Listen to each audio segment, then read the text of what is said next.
Is he up yet? Ayrtom, the Colonel wants you on the breach. See you later. Come on, wake up.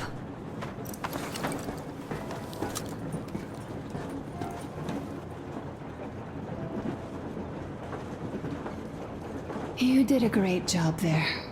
We're not home anymore, so we'd all better act like you did. Smoothly. It's not like there's many of us humans left now. So I hope someday we will be able to trust others just because.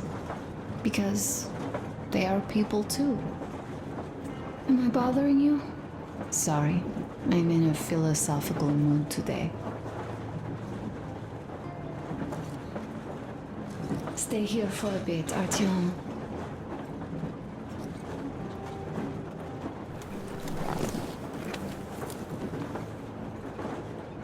This is great. I wish I could stay like this forever. Ayrtom, when you climbed those ruins back in Moscow, with your radio, did you imagine our life on the surface at all? A home for one, a place where we could live, a log cabin on the outskirts of a forest. Or how about a bungalow on an ocean shore? Well, you know, there's something great in simply going anywhere like this, together. Through the abandoned stations, the ruins, the wasteland. Especially in our own private compartment. Thinking back, isn't this our honeymoon trip? It certainly feels like one, even though it's a bit late. We've only had some honeymoon sorties at best so far.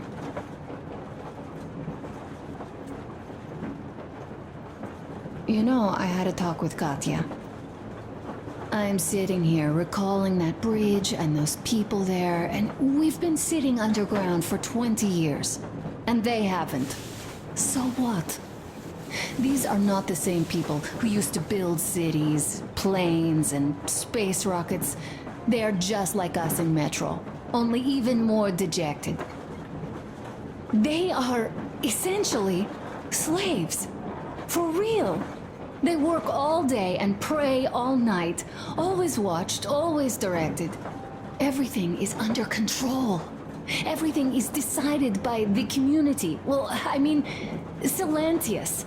They don't even have any property. Even their socks belong to the community. They're just entranced with him, with these ridiculous lies about electricity. Of course, not everyone got fooled easily, but if they dare ask questions, they get penance, exorcising an electric demon with prayer and the cross. But that's a death sentence. How is a flashlight dangerous? Or a radio? But no, they shun it all. They hide and keep praying. How can you even make people believe this ridiculous garbage within just a few years? People in general start believing lies surprisingly easily, don't they? As long as those lies are convenient or at least familiar. Take us, in Metro. All right, we haven't met the occupying forces yet. If we disregard that shirt I found on an antenna... Katya and Crest, never met them either. But maybe they are still out there somewhere. And if they are, then they didn't even tell us about them back home. They didn't tell us that the war was still on. They just made us believe that there's no life anywhere outside of Metro. They've been lying to us. Lying non-stop. All this time. Were their intentions good? Perhaps. But the Metro is a castle built on lies. Damn, am I angry. And so far, no matter how far we get, we haven't met a single enemy. Isn't that strange? But Father won't have a word of it. Stay vigilant, be careful, the enemy never sleeps. You know, I love my father. A whole lot, no matter what. But what if everything he's been told is just another layer of lies? I hope we'll find out how deep this rabbit hole is once we get to Yamantau. Well, what do you know? I do feel better now after telling you. Thanks for hearing me out, Ayrtom. Let's just sit here a little.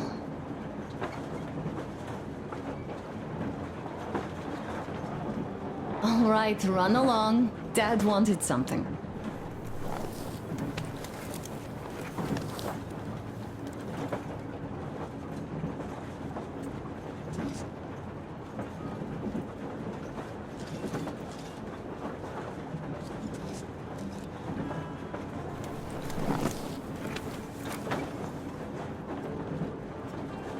It's like living in a fairy tale.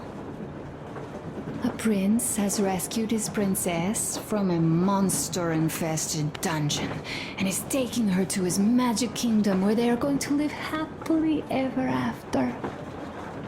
Do you think we're going to find that kingdom in the end? Though, if it's with you, I'll be fine anywhere. Live happily ever after is the most important part as far as I'm concerned.